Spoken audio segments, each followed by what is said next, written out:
আসসালামু আলাইকুম রহমতুল্লাহ। চলে আসলাম দিনাজপুরের ঐতিহাসিক আফতাবগঞ্জ জামে মসজিদ। এই মসজিদটি আফতাবগঞ্জ হাটের পাশেই অবস্থিত। প্রায় 50 কোটি টাকা ব্যয় এই মসজিদটি নির্মাণ এখনও চলমান। 2030 সাল পর্যন্ত এর কার্যক্রম চলবে। এটি মসজিদের সামনের অংশ, পশ্চিম দিকে। এখন আমরা পূর্ব দিকে যাব, দেখতেই থাকুন। মাশাআল্লাহ, মসজিদের সামনের অংশটি অসাধারণ সুন্দর। এখনও দোকানপাট রয়েছে। এর পুনর্নির্মাণ কাজ শেষ হলে তখন দোকানগুলো উচ্ছেদ হবে, তখন আরও ভালো লাগবে। এখন ভিতরে প্রবেশ করব, দেখতেই থাকুন। মাশাআল্লাহ, এটি মসজিদের সামনের অংশ। এটি মসজিদের দক্ষিণ দিকের গেট। মাশাআল্লাহ, অসাধারণ গেটটি। মাশাআল্লাহ, অসাধারণ পরিবেশ এবং সৌন্দর্যে খচিত চারিদিক। মাশাআল্লাহ, এটি উত্তর দিকের গেটটি। এখন এই দিক দিয়ে প্রবেশ করব, দেখতেই থাকুন এই মসজিদের সৌন্দর্য। প্রায় 50 কোটি টাকা উপরে ব্যয়ে নির্মিত এই মসজিদটি এখনও কাজ চলমান। সৌন্দর্যে খচিত চারিদিকে, যে কারো মন জুড়িয়ে যাবে সৌন্দর্য দেখে। মাশাআল্লাহ, মাশাআল্লাহ, ভিতরে পরিবেশ এতটাই ঠান্ডা এবং শীতল, এখানে এসি ছাড়াই অন্যরকম একটা অনুভূতি এই ঠান্ডার। মাশাআল্লাহ,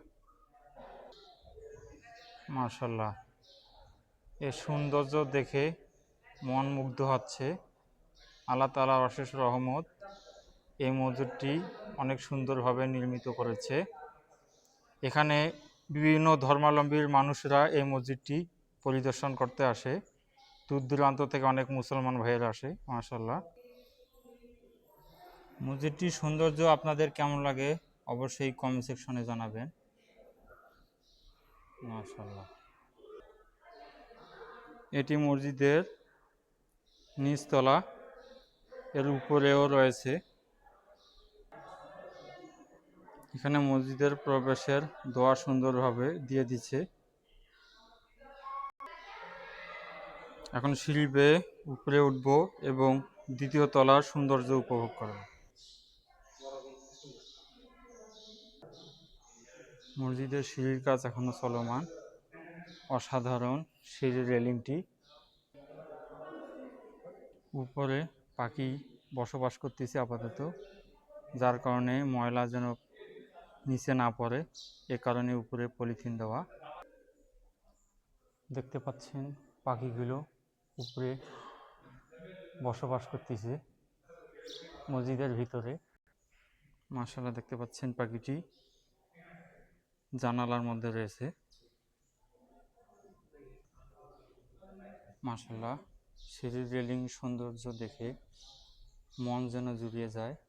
অসাধারণ। মাশাআল্লাহ, আমি এখন তৃতীয় তলায় উঠলাম। এখানে সুন্দরভাবে দেওয়ালের পিলারগুলো সাজানো হয়েছে, দেখতে পাচ্ছেন। উপরে সৌন্দর্যটি অসাধারণ। মাশাআল্লাহ, আল্লাহ তাআলার অশেষ রহমতে এই মসজিদটি নির্মাণ হয়েছে এবং যে বান্দারা পরিশ্রম করে এই মসজিদটি নির্মাণ করেছে, আল্লাহ তাআলা তাদের জাযা খায়ের দান করুক। এক পাশে কাঠে খচিত আল্লাহ তাআলার নাম এবং অপর পাশে রাসূল সাল্লাল্লাহু আলাইহি সাল্লামের নাম সুন্দরভাবে